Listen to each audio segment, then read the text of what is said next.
Hello guys, ఈరోజు నేను విజయవాడ వచ్చిన.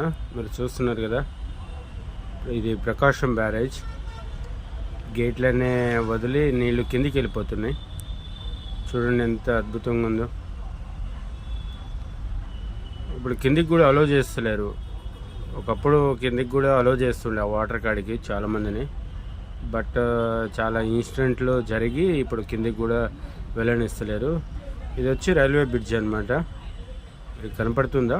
దాని మీద ట్రైన్ కూడా వెళ్తుంది చిన్నగా. నేను జూమ్ చేయలేదు. దాని పక్కన మామూలుగా రోడ్ బ్రిడ్జి ఉంటుంది అనమాట. ఒకప్పుడు 2 ఉండే, బట్ ఇప్పుడు ఇంకో కొత్తది వేసినారు ట్రాకు. ఇది మొత్తం కూడా అటు పక్కకి వెళ్తే గుంటూరు వస్తుంది, ఇటు పక్కన కృష్ణ. లొకేషన్ మాత్రం సూపర్బ్ ఉంది. చూడండి, సన్ కూడా సూపర్బ్ అంటే సూపర్బ్ ఉంది.